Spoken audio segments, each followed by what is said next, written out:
Ito po para sa ating mga netizens, sa mga mahilig po sa Facebook at Twitter na gaya ni Benj Bondok.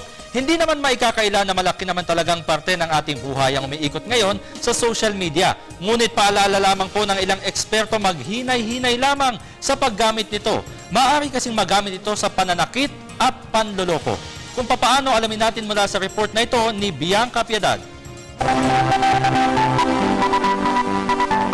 Malaki ng social media sa pagkakaroon ng transparency at interaksyon sa naganap na halalan. Subalit sa kabila nito, napag-alaman ng pinakabagong survey na isa sa 10 social media users ang aminadong nakapagsinungaling na sila at nagkaroon ng false identity sa Facebook at Twitter. Batay sa Barclaycard Survey, 2/5 o 39% ng mga gumagamit ng false identity ang nagsabing dala ito ng peer pressure para sa mga kababaihan at pagpapanatili ng cool online persona naman para sa mga kalalakihan.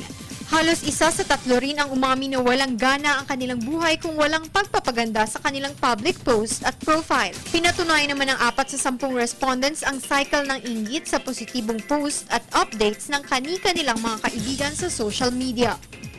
Lumabas din na ang mga kalalakihan na malamang na nagsisinungaling sa Twitter kaysa Facebook ay 2 beses na mas mataas ang kagustuhan na magpasikat sa mga katrabaho kumpara sa mga kababaihan.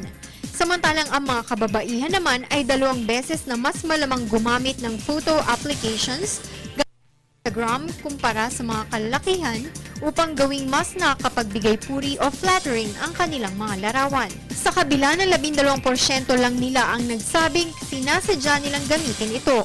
Ginawa ang survey sa 2,000 respondents at napag-alaman din dito na marami ang nabigo sa kamakailan lang nilang aktibidad sa kabila ng malaking gastos para dito. Para sa Telebisyon ng Bayan, Bianca Piedad.